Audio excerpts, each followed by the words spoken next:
teams you will see, they'll be throwing this wall. They can throw this wall. They will be throwing a wall like this. Sometimes they'll throw like a wall like this. And sometimes they will throw a wall like this. So all of these, the three walls that I've shown, well, the second and third wall I will show you.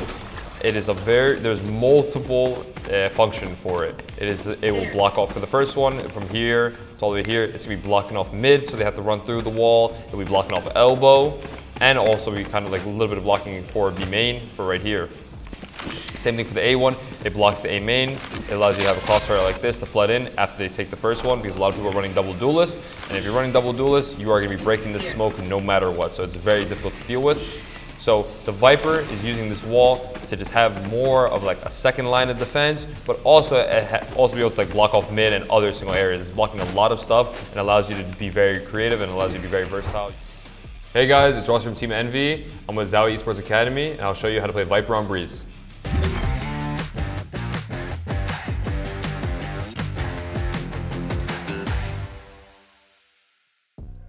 So when it pertains to Viper on Breeze, there is no composition you will ever run without Viper. Viper is a must pick on this map.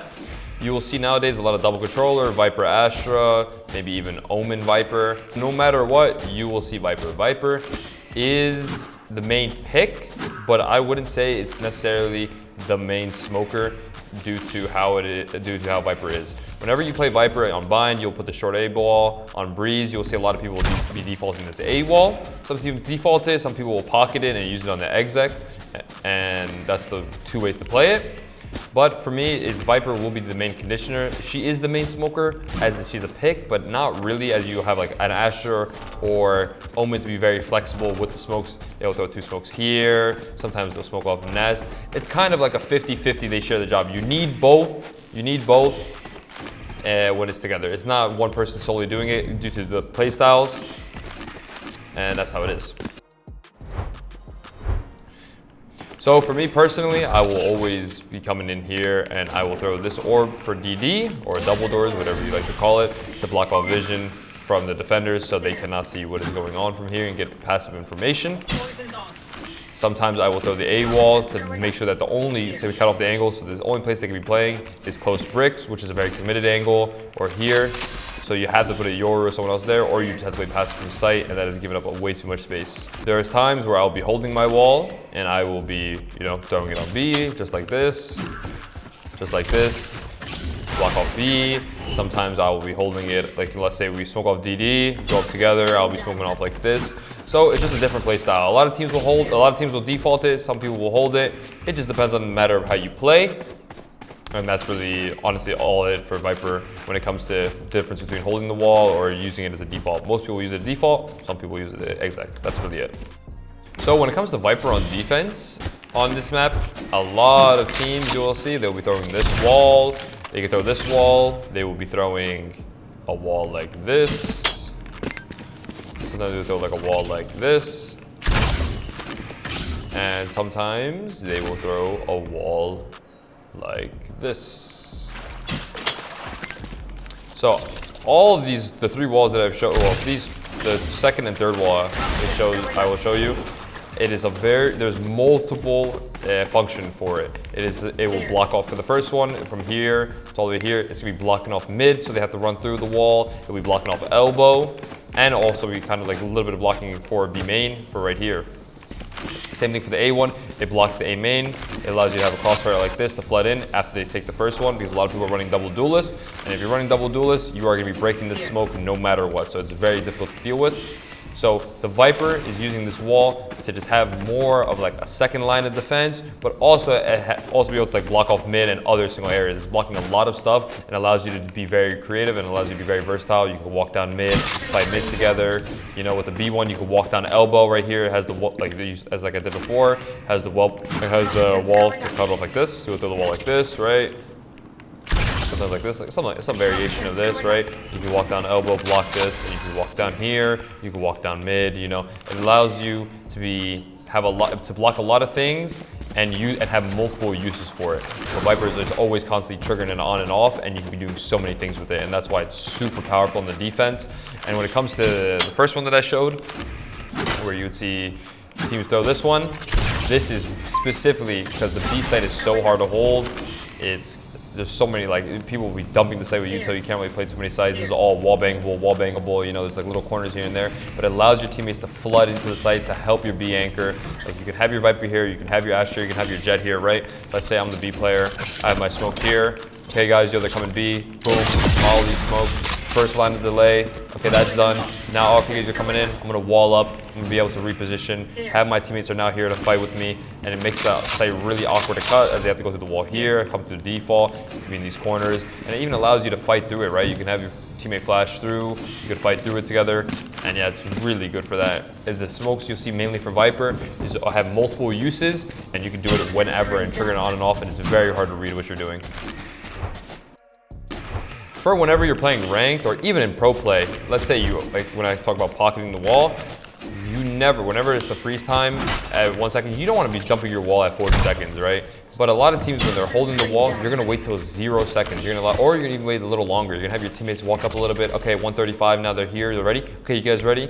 Boom. Make sure that you're using your wall just like how you would use regular smokes. Just do it right away so you're way less predictable in these things. The same thing goes for A, the same thing goes for B. You should only be if you're holding the wall, make sure that you're using the wall when you are execing and not anything before that. Hey guys, I'll be showing you how to maximize your Viper walls. So as you guys see, there happens to be an A main fight here. Something that's very important, even before this fight happens, is that I usually would be here to throw the Viper wall on the exec, but I realized they have the stars here, so I should help my teammates fight, which was good, which we ended up doing. Hunter does a good job of smoking this for us as he sees that I'm fighting, and he fills in the gap of throwing the smokes.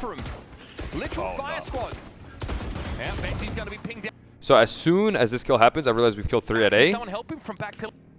And so I realized, okay, like these guys are not here, like not in any of these positions. I realized the smokes he thrown, they could have snuck out into these positions, like on the left side right here, onto rail, behind yellow.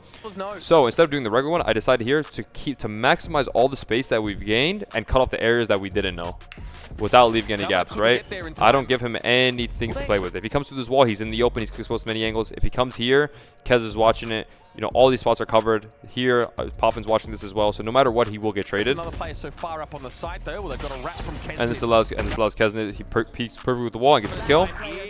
And we keep all the space and we win the round very easily. And that's just, it was very important to do that, just so we keep all the space and secure the round. So guys, just to give you a better visualization of what happened here. Obviously, we saw the A main fight go down. We killed the guy in this corner. 2 guys here.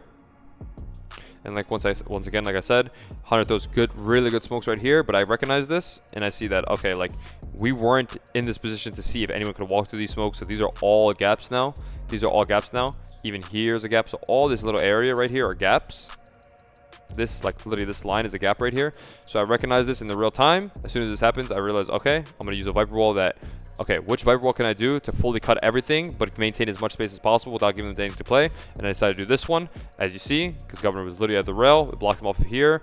And also, something that's very important, but maybe you think is minor. If I did the wall maybe like this, yeah, it would kind of accomplish the same thing, but he would have little gaps to play with. He can walk through here and try to get a kill through there without being traded. We wouldn't be ready for that. You know, things like that is very important. So make sure that your walls, they don't have, even though you're losing a little bit of space, make sure they can make a play without getting traded.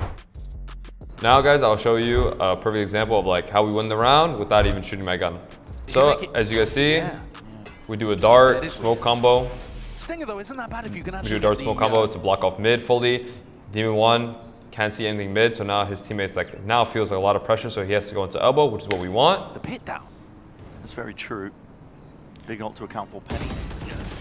As you see, we get the kill. Yeah, Kesnet lightning fast on that one. Now with this like being said, we saw that the people use the Viper wall at A, so we know probably Viper's at A.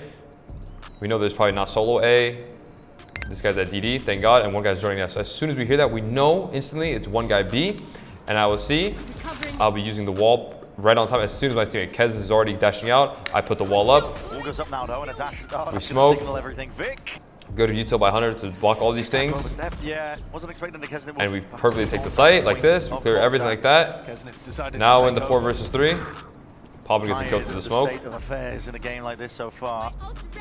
I use the Viper ult. This will cover block B main. It gives me gaps to use it here, and that's literally the round. That's literally the round over. Just because we denied the information at A, we kept 2 people there. We got the trade at mid, and we hear the drone, and just off that utility allows us to win the round so easily and perfectly, just off the utility and just not game knowledge that we have here. Thank you guys so much for watching and tuning into ZOWIE Esports Academy. I hope you guys learned some nice tips. Make sure to like, comment, and subscribe. Let us know what you guys like to learn in the future, and hopefully we'll make a video about it. And remember, always strive for perfection.